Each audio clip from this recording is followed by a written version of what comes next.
And this session is also the debut at the Integrate of Javier Fernandez from Microsoft.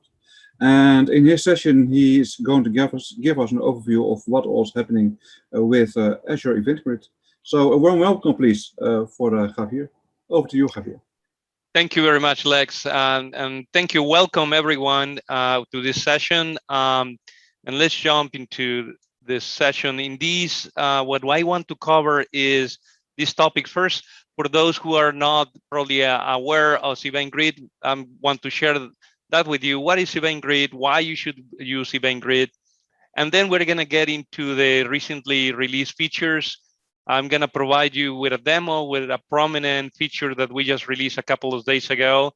And then we're going to walk you through the roadmap that is ahead on features, what we are going to be releasing. And we're going to leave some time for any question that you may have. Okay, first, to provide some context of what Event Grid is, let's start with like in the beginning when you wanted to communicate or integrate two different workloads. Maybe you own both, maybe you don't, but a first thought maybe can think of, oh, I need this other component service, microservice to do something for me. For example, process a new order. Evidently, for scalability and coupling concerns, this is not optimal. And you probably thought about, okay, well, let's add a new message broker that then you can enable asynchronous communication between these components. It's still sending the same kind of message, meaning more as a command, more like imperative kind of message, expecting something from the other side. And the other side, the message broker, typically, when you first think about that, is usually you're imagining can be a queue. And so the direction of these is meaning that this workload needs to be polling this message broker to get that message. It's better approach because it has it's asynchronous. I mean, you just send the event. I mean, the one that originate the message, sorry, originate the message and forgets about that. The message broker will make sure or will have that message available for the other side to consume. Well, is your concern is about the coupling the both components at the both ends of the broker. You also can think about a pops up event broker in which a publisher just emits events like order created, and an event subscriber consumes that, but it's mostly like consumed, but in a very kind of passive way. It just exposes an endpoint, and is the event broker that sends that event to that endpoint. So in this architecture, the event subscriber is decoupled from the publisher or even from the broker.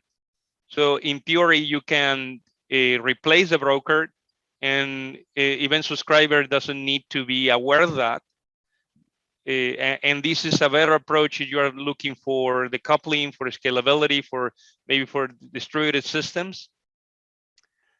And that begs the idea. You see, I'm here differentiating between a message and an event in even my logo. An event is really a kind of a message, but very specific type of message.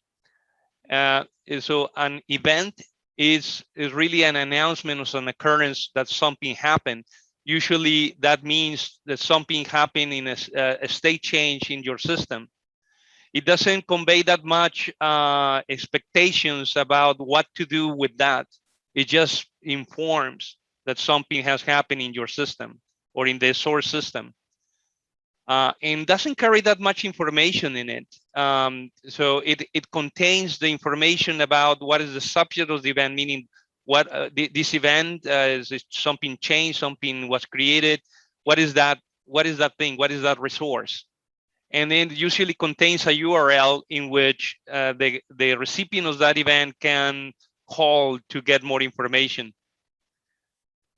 So, and this is an example of an event using the CloudEvents schema specification that is an open standard. There are the first few up to data are called context attributes. Some of them are required, some of them are optional.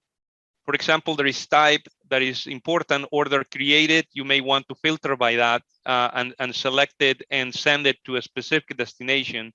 Subject is an optional attribute, context attribute, but it's also very important, meaning what is that subject, what is that thing that is that for which the event is talking about.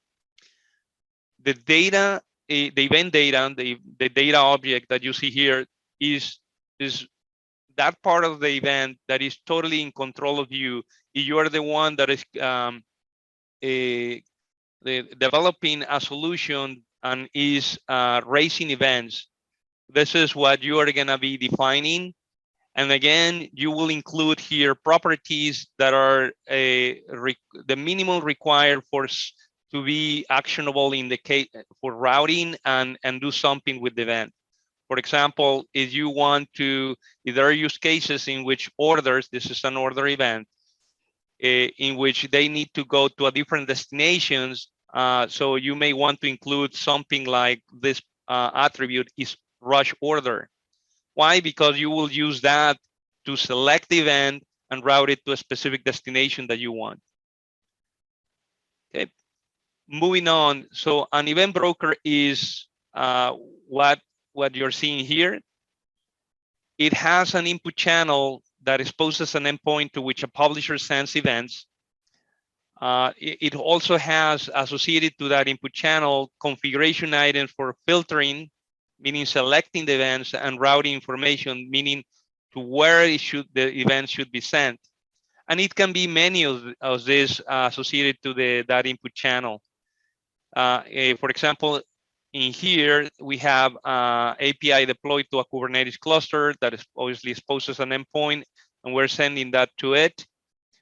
And all that is configured. And not all the events needs to be sent to every destination. Again, that's why we have the filtering configuration, selecting events. And here we're sending to Azure Service Bus, and it can be the same event or it can be other types of event, again, according to the filtering criteria. Again, emphasizing the fact that these event subscribers don't need to know who or what is sending the event. They're completely decoupled. If there is some coupling between the publisher and the subscriber is in the knowledge of the event schema. But this is not really a coupling, because anything that is received by any application, obviously you need to know how to deserialize that, what is the schema is. So it's not anything to any strong coupling or by any means. And that, what I just described, is exactly what Event Grid is. That input channel is a resource type that we call topic, and that is associated to those filtering and routing configuration that we call event subscriptions. Other than that is exactly what I described. That is Event Grid, and we support it in Azure and now on Kubernetes, and I'm gonna be talking about that. Now, let me explain you. The topic, this is a simple diagram that explains the kind of resources that we have, the green things. And topics, in reality, we have several kinds of topics depending on the publisher, that service or workload that originates these events. We have what we call system topics. That are topics that you can create topics. Well, they create the topics and subscriptions that the sources of the events are the Azure services, our own Azure services. You can see a small list here. We have many more, and we'll see those. But you can consume the events those Azure services are emitting. Now, if you want to implement your own event-driven architectures, you can use custom topics or domains, and those are another source, meaning is your workload, your application, your service that will be raising those events for others or another part of your solution to consume. And then we have what we call partner services or partner events, in which if you have, for example, you're a SaaS provider, maybe with a multi-tenant solution, and you want to segregate concerns between your publishing and they consuming your events. We have that solution for that we call partner events, and that is another way or another source of events that we support. Obviously, they go through Event Grid. We support CloudEvents schema, and we support many kinds of event handlers hosted on Azure or else. Obviously, for serverless processing, we have functions for workflows and serverless logic apps. For other message brokers that we support on Azure, Service Bus, Event Hubs that are part of our own team, and the storage queues. That's Azure Storage Service. And then we have other destinations, and really webhook is to anything that there is an endpoint, and Event Grid has network visibility into that, we can send event to that. Okay, what this list is the current system topics that we have. What I want to convey here on this slide is that your solution has potentially many services that on which you build your solution, and you may want to take advantage of the rich set of events and capabilities that you can enable by consuming those events that the Azure services provide in your own workloads. And I'm going to explain you in detail one of them that we just released. But by the way, this is the list, and with your feedback, we can get more onboarded. If you provide us your feedback, how you can provide feedback, you go to the documentation of any of these. I mean, you search for that. In any article on Azure, you go down, you click provide feedback, and there is a button, and then you can provide directly. There is the leads you to forum that you can provide feedback. Okay, now the question is, why then you would use Event Grid? Well, for the reasons that I have already touched on, first is a PubSub system. Again, it lends for these building architectures that are decoupled, because the coupling between the components, the publisher, the broker, and the subscribers. Also, because of the nature of what an event is you really build your integration event-driven, and you're using events. The publisher, when you're sending that message, that event, shouldn't have any other expectation. It's not a command. It's not an instruction for something to do, for someone to do. It's not something that you're expecting a response.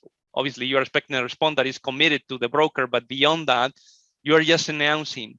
And it's all the components, your microservices, for example, are integrated in that way. They are able to scale differently. They are able to, they have different APIs. Obviously, there is no tightly coupled. That is a good approach, and it's a good choice as an event broker. As I mentioned, it enables you to react to events originated from Azure services. You can create your own event-driven architectures with custom topics or domains. And if you're a software provider, a SaaS provider, we have a solution for you for having a first-class user experience in which you make available your events. We are CloudEvents 1.0 compliant, and more importantly, we are working as we speak with others in the industry to define the specs for the next APIs, which is event discovery, event subscription, and event schema registry. Once we finish the specs, we are going to be incorporating those, implementing those APIs into Event Grid. Okay, so what are the recently released features that on here? And I'm watching my watch. First, delivery properties. I'm going to be talking on some of these. I'm going to be talking about in a slide with, and some others I'm going to touching on this in here on this slide. So delivery properties, we're going to talk in another slide.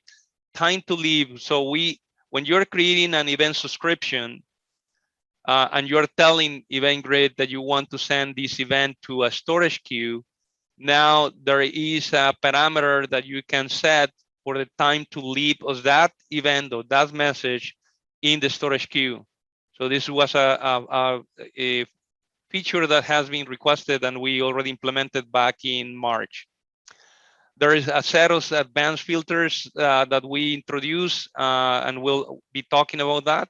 Managed identity support for regional system topics is now available. Managed identity is an Azure concept in which, or facility in which they allow you to manage for you the identities without you needing to rotate credentials. And is that identity is associated to a topic, and as long as that topic exists, that identity exists, so that it removes complexity on the developer side.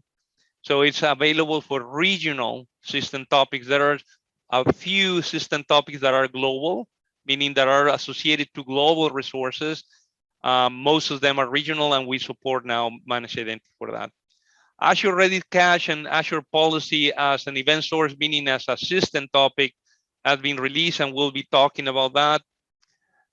Now you can transform Event Grid schema events to Cloud Event schemas for custom topics and domains. That was recently released. And our more prominent and recent feature is we now support Event Grid to be deployed on Kubernetes using Azure Arc as the enabling technology. And we're going to be talking on that in detail in the next coming slides. But first, the delivery properties, I want to show you what that means. It means that when you are creating the event subscription and you go to the last tab, delivery properties, you are able to set headers on the outgoing request that is delivers the event to whatever destination you have. So for example, here you added application dash priority, and this is static. So meaning that you provided the value, you type it, you paste it, and then we support dynamics. That means that you on the value, you can refer to the data event, a data event property like we saw here. By the way, I don't know if there is a delay on the video, but it's data that, for example, is rush order, in this case, that full. My example, and getting back, data that full is here, you refer to that value, and then you provide whatever header name. And in the outgoing request, you're gonna see those headers that are probably needed for your destination. So that is one the feature that we released back in March. New advanced filters. Now we have the capability of filtering on arrays. In reality, so what you see here on the top is the section is actually when you click on filters, on that page, there is this section of advanced filters, meaning how you're gonna select events. And there is basically criteria that you set with keys, an operator, and values. For example, you are saying, and this is an example of how the API body looks like, the request body. Is you define the advanced filters, the operator type is a string, not contains, for example, and the key, meaning this value, data.key1. So for example, the event has that data.key1 and has an array of ABC, and it's going to be compared to the values contoso on Fabricam. So in the past, we always supported values, meaning it's an array, comparing to an array. But what we now support is that on the key, that this value could be an array, just like the way you are seeing it here. It's an array. So we support that array to array comparison now. and we support new operators that you can see here. And also we allowed filtering on cloud event extension context attributes. So again, you can augment, you can add new context attributes. As you remember on our event, the ones on top are context attribute. You can extend that and you can add, and we support filtering based on those context attributes. Getting back. Now, we support Azure policy notifications that you can consume events through system topic, through Event Grid. With this is an important, enables important scenarios and an important clubbing of Azure policy plus Event Grid, meaning system topics is a type of resource for Event Grid, because the policy notifications, you can get the compliance status, a given policy, in this case is non-compliant, and react to it. You probably know that Azure Policy Notifications has a remediation feature, meaning Azure Policy not only allows you to set policies, for example, that a certain a service that you're creating needs to have this type of configuration, or these endpoints that you configure should not go to this destination or should go to only this destination, meaning some kind of policy. And then is in Azure policy also is your deployment doesn't comply to that, it has a way for you to configure a remediation action within Azure policy without using Event Grid. But there are some cases that still you need to be notified those events because you want, for example, to code yourself how you react to that. You want to remediate yourself. You have a scripted that solution, and then you need to receive an event. Another that we have seen customers using that they have a compliance service or server that really reports out on the compliance or not across the organization. So these kind of events are necessary to have that kind of control and dashboarding. Or you can create your own simple dashboard, or you can send it to Splunk, Azure Sentinel, or Log Analytics. Again, this is, I feel that this is a very important scenario for most organizations, because if you are an organization of some size, you care about compliance, and this is enabling that. The other event source is you are using Azure Cache for Redis. So there are these event types that are now you are able to listen, subscribe to, and react in some way. For example, when the scaling of the Azure Cache for Redis is completed, you can react in some way. For example, that there is an extra step that needs to be done after scaling that you need to have to be done. It is a way to do it. And this is an example of that event. Moving on, now we have released a couple of days ago Event Grid on Kubernetes with Azure Arc. I'm saying with Azure Arc because Azure Arc is the enabling technology, is the enabling service on Azure that allows to, if you have a Kubernetes cluster, that to be connected to Azure, meaning to be known to Azure. We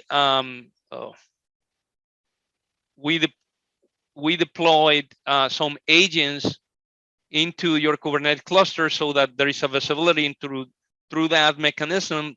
Event Grid, an Event Grid broker is deployed on that Kubernetes cluster. We are currently supporting Azure Kubernetes service and the Red Hat OpenShift distribution. We're going to be adding more as we hear feedback. But what are the use cases? What is giving you? Now you have the possibility of create event-driven architectures on your own Kubernetes cluster.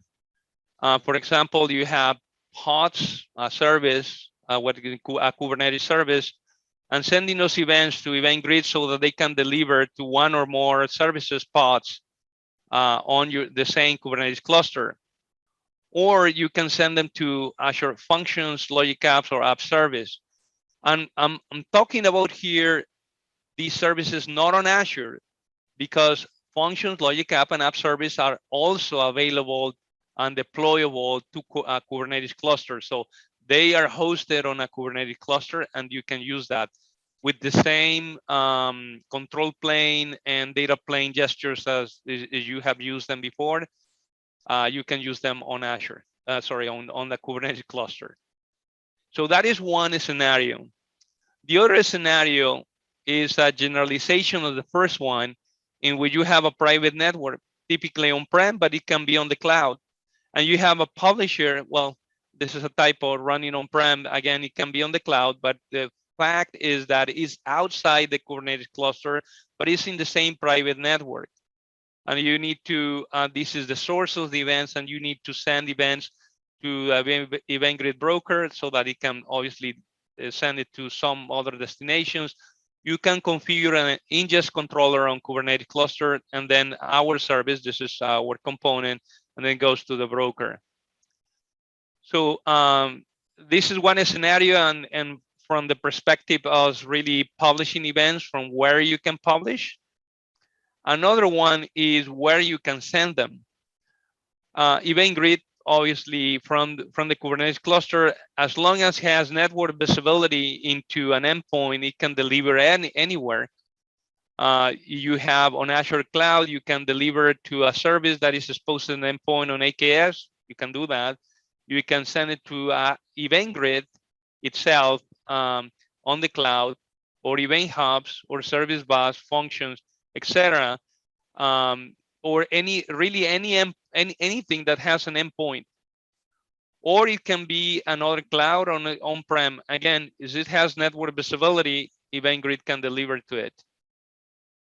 So those are the main use cases for which you will use Event Grid on Kubernetes with Azure Arc that are available for you to leverage. Now, what are the features that we are providing? Obviously, it's a pop-up system. It has reliable delivery. We have retry logic. If the destination is not immediately available, we retry later. We support HTTP and HTTPS. Right now, we support, just like Azure Event Grid, SAS-based authentication, SAS key-based authentication. So it's a key. Destination supported is the one that we just talked about. We support only the cloud event schema, and only is kind of a misnomer. It only means read it like all, because cloud event schema existed after we launched Event Grid, and because of that, we have proprietary schemas, Event Grid schema, and then we support custom schema for you to provide your custom schema. But the use cases that you are going to be enabling, leveraging, if you use cloud events schema, are greater than any of the other two. So I encourage you to use cloud event schema. We provide topic metrics through Prometheus. You configure a client to connect to the event Grid broker, and you can get metrics on events delivered, event failures, etc. We have a basic console-based log debugging for the preview. We're maturing that into a more robust way in which we can debug and support you. And what I want to emphasize, that the ARM control plane, meaning for creating resources or publishing events, the SDKs, the data plane SDKs, are the same as Azure Event Grid. You don't need to learn a new API, a new way of doing things. It is the same. The only thing that changes when you, for example, are creating a topic, there are 3 values that you need to provide. And that's it. You need to say that it's a Kubernetes cluster that you're deploying, and where in the Kubernetes cluster. That is 2 or 3 values. So other than that, the control plane and SDK experience is the same. Now that's for public preview. For GA, what we are gonna provide is multi-tenant support. Right now, we just allowed to create one Event Grid broker per cluster. So we're gonna allow to have several. High availability during upgrades is something that we're working on. Additional Kubernetes distribution supported. Again, we need your feedback and we'll be supporting that. Diagnostic logs and complete support experiences, what I was talking about, the console-based log debugging, we need to mature that to a better support experience. We're working on that. Dead lettering on Azure, eventually, meaning on the cloud, you can specify a location, a blob, where is the destination is unavailable. All those events, instead of being dropped, they are sent to that location, that blob. We don't have that on Event Grid on Kubernetes. That is on the backlog. The same is auto-scaling. For example, the ability to auto-scale, given the name, the Redis event being published, is something that is on our backlog. And also, right now, what we have is a pops up event broker. We want to augment that, evolve that into a broker that also supports pool semantics, meaning queues. That is in our backlog. From that, I want to provide you with a demo of Event Grid on Kubernetes. What I'm gonna be showing is how I integrated microservice, which is an order publisher on a namespace called sales, sending that to an order processor for the order fulfillment solution. This everything on a Kubernetes cluster. What I'm gonna do a little bit of a repeat here because I have a recorded video. But again, we have this order publisher that is generating 3 types of events: order created. And before we go further, it was order created, order cancel, and order change. And what I want to show on the other screen, the screen that we're going to transition in, is that yes, these pods are running on the namespace, and they are the source of the events. So let's do that. So you see the namespace is sales, and it is the order publisher is running.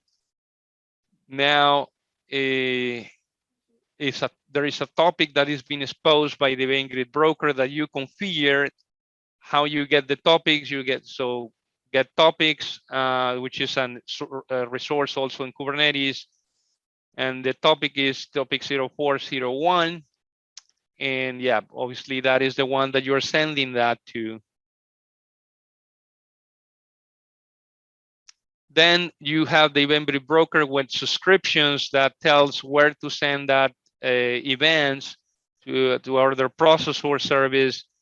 So then you describe the event subscription that, for example, that I created, and you can see how the URL that conforms, Kubernetes conforms to the local services deployed, the naming convention, order processors in the name of the service, order fulfillment is the namespace, then .svc, .cluster, .local, and I want to just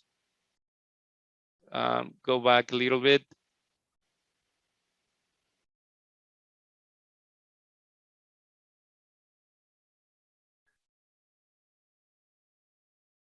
Okay, well, I am here starting again, sorry. Let me go back to the point that I wanted to be, where I was.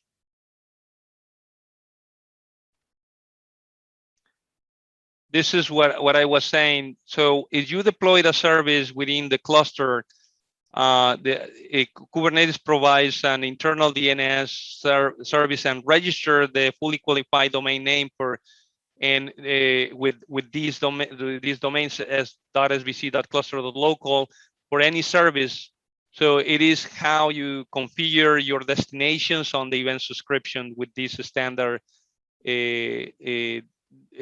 fully domain. And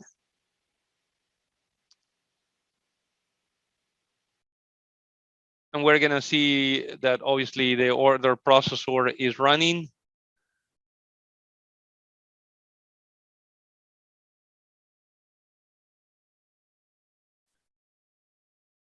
Is the pod and the service and the IPs. You see it there, but you don't need to know the IP service. You know the convention for services. Now, the next thing, let me explain what we're going to do. What I did is to simulate or kick off the order publisher to start sending events. For that, I created a web application that sends, in this case, is a message, not an event, to the order publishers to start generating events.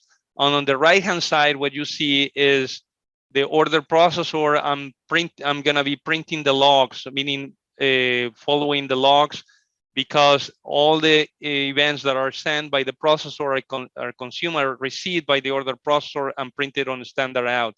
So you will see events coming here, and we'll go that. So I'm saying that my tool generates one event, for example, and that is with order ID 693. So we need to click enter on the other side, and then we'll see 693. That's the order. The same order is a cancel order, a purchase order, and we have that. Now let's generate 3 events. So those events are 946, 905, and 129. And that's what you have here. 929 is an order created, which is order created. Then 905 is order cancel, which is there. And 946 order change. So I generated randomly. The chance it got all the 3 types. So that is the way that you can use Event Grid on Kubernetes. One use case that enables more services and more use cases. In some cases, there are some folks that want to use Event Grid on a Kubernetes cluster because they don't want, for example, to be tightly coupled with the cloud provider. That's one use case or one reason why they would do it. I just want to mention that if you have a workload on this order publisher on Kubernetes cluster, you can still use obviously Azure Event Grid. Especially if you are using, if the Kubernetes cluster is AKS, you can still use Azure Event Grid, or again for internal communication, Event Grid deployed on a Kubernetes cluster. And with that, let's transition to the features that we are going to be releasing in the coming months and plus. What we have, again, I alluded already, we're working on the specs with other industry, with others in the industry. So once the specs are finished, we should have a private preview. We should implement those into Event Grid and have a private preview. They may not come all 3 at once, but they are on. It's something that we are actively working. Now, new Azure Service event sources, meaning new system topics. We have a much longer list than what you see here. What you see here is the ones that are coming along more quickly. You will see Azure Kubernetes Services being released soon. Azure FarmBeats, which is a solution for the agriculture industry, should see public previews already in private preview. Azure API management, we're working with them, and you should see it in the next 6 months or so, within the six months or so. Azure Fire, which is a solution for APIs on the health industry, should be public preview. Azure Open Supply Chain Platform should be coming as a private preview in the coming months. and Azure Container Instances all the same. So again, this is a subset of all the services that we're working on. And again, if you don't see a service that you need for to consume events, reach out to that service, because this is we are the enablers, but it's really also the services, the source service that generate the events that needs to see your use cases so that they feel more compelled to work with us and integrate. We are gonna be releasing a authentication for event publishing. This is should be coming early July or at the end of June. So this is coming. We already have it actually on some pre-production environment, so it's practically done. Event Grid on Kubernetes, GA. Obviously, we just released public preview. The next step is GA. Partner events are in public preview. The next click stop is GA. And I mentioned that we support regional system topics managed identity. Now, the next coming months is going to be the support for global system topics managed identity. And that is our roadmap, what we have for Event Grid. With this, let's transition to any questions that you may have. Javier, I've been answering some questions. One that I left for you was, is Arc being supported in on-prem environments such as Nutanix? Not yet. So there are two, but we want to hear from you. There are two kind of steps for supporting that. First, as I mentioned, the enabling technology is Azure Arc. Azure Arc needs to support that distribution first, because it's through Azure Arc that we are able to deploy it. So if you go again you look for on the web, Azure is actually like this: Azure enable Kubernetes, Azure Arc enable Kubernetes, and you get to their documentation. Again, in any article, you go to the bottom and you are going to see a button, feedback. You provide feedback to that. Hey, I need this distribution. So that needs to be, and I don't remember seeing that in the list, by the way, from Azure Arc. And they have an article on what are the Kubernetes distribution supported. You provide that feedback, and then we're gonna also hear from that. And the first thing is that they need to support it, and then we're gonna start saying, okay, well, we're gonna go with this distribution, support that, and we're gonna do our own testing and support that. So there's kind of a two-phase. But please do provide us that feedback so that we can meet your requirements. All right, next question. Will there be an Event Grid viewer natively like Service Bus Explorer within the portal? We no, for Event Grid, so this is, well, let me return the question to you, Kevin. So I'm aware that we are going to be working on a Service Bus Explorer. That's Explorer or emulator, Kevin? Well, to answer his question explicitly, it's a great feature ask. Please vote for it. Let us know, and as those asks come in, we can prioritize that feature. So yes, please do that. Yeah. So the next question, and again, the same way. Any article of Event Grid, you go to the bottom, click feedback, and provide it. By the way, these should be already there. You just vote. You just vote on that. There is a feature for voting, and we can see the number of people interested on that. So I'll highlight a couple of questions that I already answered, but you may we have just a minute.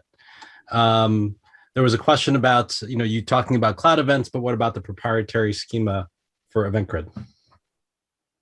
Proprietary schema for Event Grid, in what sense? It's not going anywhere. It's just we're gonna still be supporting that. Yep. Correct. I just called out that we're encouraging folks to use the CloudEvents. That's our CNCF standard, and that integrates with other services. So it's encouraged to use that one, but the other one's still supported. Of course, Steph Jan's asking for Cosmos DB integration. Yeah, it's something that we are working with Cosmos DB on enabling that. I would encourage you to provide us feedback on that so that we can have, again, just like any other product, we go by priorities, and the more we hear from users, the more we put it higher on the stack as features. Yeah, for that one in particular, reach out to Ask Grid, because we need your scenarios. We are working closely with the Cosmos DB team, and they need that input as well to help shape what that looks like. Right. The more they hear it from you, the higher they will put it in their work list as well. Thank you very much, everyone. Cove.co